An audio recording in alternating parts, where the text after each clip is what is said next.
पिछले एपिसोड में हमने देखा डेमन ने एक गार्ड और एक रैट कैचर को किंग्स लैंडिंग के महल में एमंड को मारने के लिए भेजा।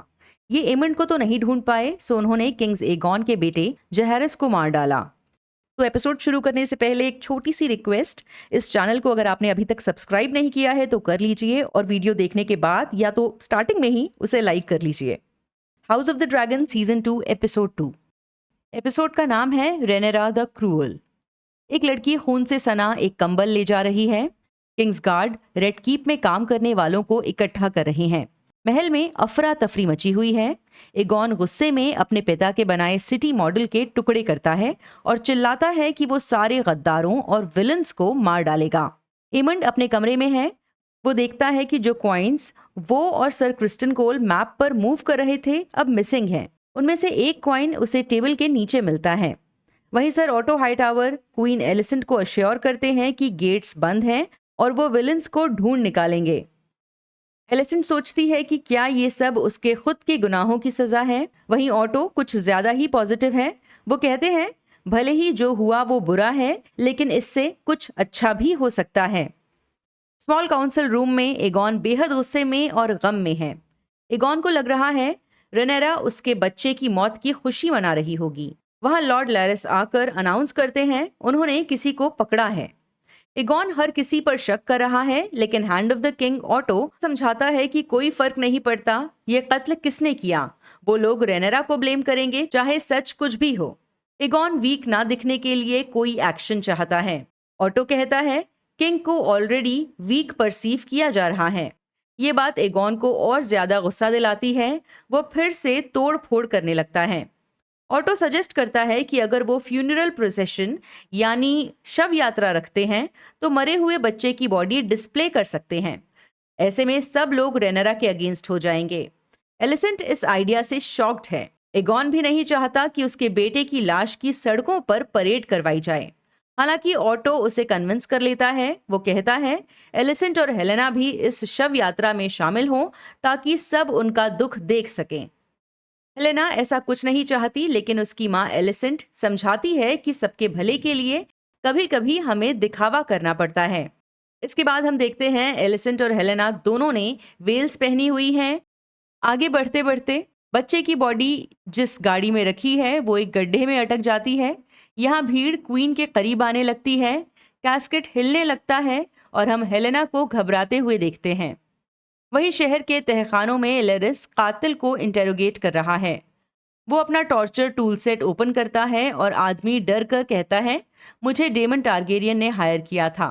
वो बताता है कि एक रैट कैचर ने इस काम में उसकी मदद की थी। यहाँ एगॉन आता है और रैट कैचर का नाम जानने की कोशिश किए बिना ही उसे मार डालता है। ड्रैगन स्टोन पर रेनेरा को जहेरस के बारे में पता चलता है। वो हैरान है कि सब सोचते हैं उसने एक बच्चे को मारने की प्लॉटिंग की। डेमन चुपचाप बैठा है, इतना चुपचाप कि रेनेरा को समझ आ जाता है कि जरूर कुछ गड़बड़ है। जब दोनों अकेले में बात करते हैं तब डेमन मानता है कि ये करवाया तो उसी ने है, लेकिन उसके ऑर्डर्स फॉलो ही नहीं किए गए। वो तो एमंड को मरवाना चाहता था। रेनेरा डेमन पर आयरन थ्रोन पर अपने क्लेम को वीक करने का इल्जाम लगाती है। वो कहती है सब लोग उसके अगेंस्ट हो जाएंगे। वो आगे कहती है कि डेमन उसे यूज कर रहा है ताकि अपने खुद के एम्बिशंस पूरे कर सके। डेमन को इस बात पर गुस्सा आता है। वो कहता है कि जब सर एरिक क्राउन लेकर आए तब डेमन ने उसे खुद ताज पहनाया था। वो पूछती है कि क्या डेमन उसे अपनी क्वीन और रूलर के रूप में एक्सेप्ट करता है या वो अब भी खुद रूल करने के लिए तरस रहा है। वो कहती है डेमन ने उसके पिता राजा विसरस का भी कभी साथ नहीं दिया था। वो बस अपना नाम ऊंचा करने में लगा था। डेमन विसरस को डरपोक कहता है और रेनेरा को ताना मारता है। वो कहता है कि क्या राजा ने तुम्हें अपना वारिस तुम्हारी समझदारी और खूबियों की वजह से बनाया था। वो कहता है कि ऐसा इसलिए था क्योंकि राजा डेमन से डरता था कि कहीं वो उसको ओवरशैडो ना कर दे। रेनेरा का कहना है कि विसरस डेमन से डरता नहीं था, वो तो अपने छोटे भाई पर बस भरोसा नहीं करता था, जैसे वो भी उस पर भरोसा नहीं कर पा रही। डेमन सोचता है रेनेरा बिल्कुल अपने पिता की तरह खून खराबे से डरती है। वो कहती है तुमने एक बच्चे को मारा है। वो जवाब देता है ये एक गलती थी। वो उसे पैथेटिक कहती है और डेमन वहां से चला जाता है।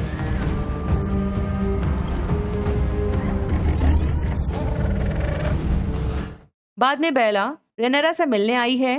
वो समझ गई है कि उसके पिता और रेनेरा के बीच प्रॉब्लम चल रही है। यहाँ रेनेरा बेला को अपने ड्रैगन के साथ किंग्स लैंडिंग पर नजर रखने का ऑर्डर देती है। किंग्स लैंडिंग की रेड कीप में क्रिस्टन हेलेना के रूम में एंटर करता है। यहाँ से वो पालना और वो गद्दा हटाया जा रहा है जिस पर मर्डर हुआ था। ये सीन काफी डिप्रेसिंग है। बाद में उसकी एलिसेंट से कहासुनी भी होती है। एलिसेंट भी खुद को ब्लेम कर रही है और क्रिस्टन भी गिल्ट का बोझ सह नहीं पा रहा। फिर क्रिस्टन सर एरिक को ढूंढता है और उससे लड़ना शुरू कर देता है। कहता है उसकी क्लोक गंदी है। एरिक कहता है वो उसे साफ कर देगा, लेकिन क्रिस्टन के लिए ये काफी नहीं है। वो जोर देता है कि वो फौरन ये काम करे। एरिक माफी मांगता है और क्लोक साफ करने के लिए जाने लगता है। तब क्रिस्टन पूछता है, जब जहरिस का मर्डर हुआ था तुम कहाँ थे? एरिक कहता है वो थ्रोन रूम में राजा के साथ था। फिर बदले में भी वो पूछता है, आप कहाँ थे लॉर्ड कमांडर? उसका अगला सवाल है कि हेलेना के पास अपनी खुद की सिक्योरिटी क्यों नहीं थी, लेकिन क्रिस्टन को कोई फर्क नहीं पड़ता। वो उल्टा एरिक पर इल्जाम लगाता है। वो कहता है तुम्हारा जुड़वा भाई एक गद्दार है, ऐसे में मुझे तुम पर भी शक हो रहा है। इस बात पर दूसरे गार्ड्स यहाँ से उठकर जाने लगते हैं। क्रिस्टन एरिक पर सारा ब्लेम डालने की कोशिश करता है। कहता है ये उसकी वॉच पर हुआ। क्रिस्टन कहता है एरिक को अपने किए को सुधारना पड़ेगा। उसे ड्रैगन स्टोन में घुसकर रेनेरा को मारने का काम सौंपा गया है। एरिक अपने लॉर्ड कमांडर का ऑर्डर मानने के लिए मजबूर है। ड्रैगन स्टोन पर बेला तीरंदाजी की प्रैक्टिस कर रही है। यहाँ जेस आता है। वो कहती है, कभी कभी मुझे लगता है कि मुझे अपने पिता से नफरत है। वो अपने अंकल लेनोर के बारे में पूछती है कि वो कैसे थे। जेस को उससे जुड़ी अच्छी बातें याद हैं, कैसे उसे केक खाना पसंद था और वो लोग साथ में फिशिंग के लिए जाते थे। बेला सर हावन स्ट्रॉन्ग के बारे में भी पूछती है और जेस को अपने बायोलॉजिकल फादर के बारे में भी अच्छी चीजें याद हैं। वो कहता है मुझे लगता है वो हमें प्यार करते थे। किंग्स लैंडिंग में एमंड ब्रॉथल में एक औरत के साथ है। इस वक्त उसका आई पैच हटा हुआ है। वो कहता है महल में जो कुछ हुआ असल में उसे मारने की कोशिश थी। एमंड सोच रहा है कि उसका चाचा डेमन उसे इतना बड़ा खतरा मान रहा है कि उसे इस तरह से छुपकर मारने का प्लान बनाया गया। वो बताता है कि उसे ल्यूक की मौत का अफसोस है। ये औरत कहती है जो कुछ हो रहा है उसमें असली नुकसान तो आम लोगों का है। चलते हैं किंग्स लैंडिंग की आम जनता के पास। हम एक फैमिली को देखते हैं जो बुरे वक्त से गुजर रही है। यहाँ पर एक बच्ची बिस्तर पर बीमार पड़ी है। यहाँ यूग नाम का एक शख्स आता है। ये वही है जिसने पिछले एपिसोड में एगॉन के सामने मदद की गुहार लगाई थी। इसकी अपनी पत्नी से बात होती है कि कैसे शहर में खाने की कमी हो रही है। वो कहता है राजा ने कुछ रिलीफ का प्रॉमिस किया है, लेकिन साथ ही मानता है कि उससे नहीं पता ये राहत कब मिलेगी। हम जानते हैं कि लॉर्ड वेलेरियन ने किंग्स लैंडिंग की तरफ आने वाला जो रास्ता है समुद्री, उस पर ब्लॉक लगाया हुआ है और इस वजह से किंग्स लैंडिंग तक जरूरी सामान नहीं पहुंच पा रहा है, जिसकी वजह से ऑब्वियसली आम जनता को प्रॉब्लम होगी। अब हम एलन को देखते हैं। वो अपने भाई एडम से मिलता है। एडम ने सुना है कि कॉर्लिस वेलेरियन ने एलन को अपनी जिंदगी बचाने के लिए थैंक यू कहा है। एडम खुद एक शिप बिल्डर है। वो पूछता है कि क्या एलन कॉर्लिन के साथ सेल करेगा, लेकिन एलन श्योर नहीं है। बाद में हम एडम को समंदर के किनारे पर देखते हैं और ऊपर से ड्रैगन हवा में उड़ते हुए जाता है। कॉर्लिस अपनी पत्नी रेनिस के साथ कमरे में है। कॉर्लिस पूछता है क्या डेमन रेनेरा को थ्रोन के लिए चैलेंज कर सकता है। रेनिस का मानना है डेमन ऐसा इंसान है जो किसी से आदेश नहीं ले सकता। बेसिकली डेमन क्या करेगा ये बस उसी को पता है। रेनेरा लाइब्रेरी में एक पुरानी किताब पढ़ रही है। यहाँ एरिक मिसेरिया को लाता है। रेनेरा जानना चाहती है कि उसका इस मर्डर में क्या रोल था। मिसेरिया कहती है डेमन ने उसे अपने कनेक्शंस इस्तेमाल करने के बदले आज़ादी ऑफर की थी। मिसेरिया पूछती है कि क्या रेनेरा डेमन का किया प्रॉमिस निभाएगी। मिसेरिया बताती है कि उसने अपनी लाइफ में बहुत मुश्किलें देखी हैं और जब फाइनली वो थोड़ा बेहतर कंडीशन में आई तब हाई टावर्स ने उसका घर जलवा दिया। रेनेरा को मिसेरिया से बात करते हुए याद आता है कि वो इसे जानती है। वो उसे पूछती है कि तुम तो डेमन के बच्चे की माँ बनने वाली थी। इस पर मिसेरिया बताती है कि यह सब झूठ था, हर उस बात की तरह झूठ जो डेमन ने उसे कही है। उससे झूठे वादे किए हैं और अभी भी यही हुआ है और अब खुद अपना वादा निभाने की जगह यहाँ से गायब है। मेसेरिया के गले पर एक बड़ा सा स्कार है जिसके बारे में रेनेरा पूछती है, लेकिन वो जवाब नहीं देती। चलते हैं किंग्स लैंडिंग, जहां पर कई सारे लोग सड़क पर रो रहे हैं और बहुत सारी लाशें हवा में लटकी हुई हैं। इनमें से एक वही रैट कैचर है जो जेहरिस के मर्डर में शामिल था। यहाँ वो डॉग भी है जो उसके साथ रेड कीप के अंदर गया था। ऑटो हाईटावर किंग एगॉन और लॉर्ड कमांडर क्रिस्टन से सवाल जवाब कर रहा है। वो शहर में हुई रैट कैचर्स की मौत के बारे में पूछ रहा है। एगॉन कहता है कि उसे रैट कैचर का नाम नहीं पता था, इसीलिए उसने सारे के सारे रैट कैचर्स को मरवा दिया। ऑटो इस बात पर चिल्लाता है। उसका कहना है कि उन लोगों ने उसकी सारी मेहनत पर पानी फेर दिया। लोग रेनेरा को क्रूअल कह रहे थे और अब महल के बाहर बहुत सारे लोग इकट्ठा हैं और एगॉन को रोते हुए कोस रहे हैं। क्रिस्टन बोलता है वो किंग से संभल कर बात करे। ऑटो का कहना है कि राजा उसका ग्रैंडसन है और उसका ग्रैंडसन बेवकूफ है। इसके बाद एगॉन ऑटो के सामने क्रिस्टन का प्लान उगल देता है। वो बताता है कि उसने एरिक को रेनेरा को मारने के लिए ड्रैगन स्टोन भेजा है। उसे कोई पहचान भी नहीं पाएगा क्योंकि वहां उसका जुड़वा भाई भी है, सो ये अपने भाई की आइडेंटिटी का इस्तेमाल कर सकता है।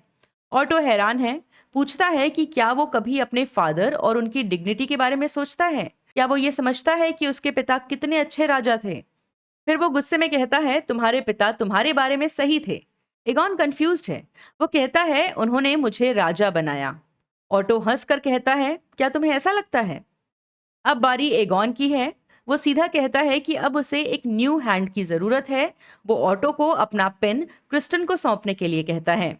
ऑटो पेन रूम में क्रिस्टन के पैरों के पास फेंकता है और चला जाता है। वहीं ड्रैगन स्टोन में रेनेरा ने मिसेरिया को आजाद कर दिया है। उसे शिप के रास्ते फ्री सिटी मीर भेजा जा रहा है। मिसेरिया एक गार्ड के साथ समंदर की तरफ जा रही है। रास्ते में वो आर्मर और हेलमेट पहने एक आदमी को कैसल की तरफ जाता देखती है। वो एरिक और एरिक दोनों भाइयों को पहचानती है। वो कुछ सोचती है और वापस पलट जाती है। एरिक काफी कॉन्फिडेंस के साथ महल में एंटर करता है। बाहर खड़े गार्ड्स उसे पहचान नहीं पाते। सब उसे उसका भाई समझ रहे हैं। अंदर जाकर वो छुपते हुए रेनेरा के कमरे की तरफ जाता है।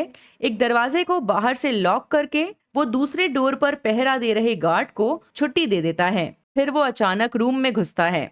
रेनेरा उसे एरिक समझ रही है, लेकिन रियलाइज करती है कि कुछ तो गड़बड़ है। वो अपनी तलवार निकालता है, कहता है यकीन करिए मेरे पास और कोई चॉइस नहीं थी। मिसेरिया के वार्न करने पर सर एरिक पीछे से रूम में आ चुके हैं।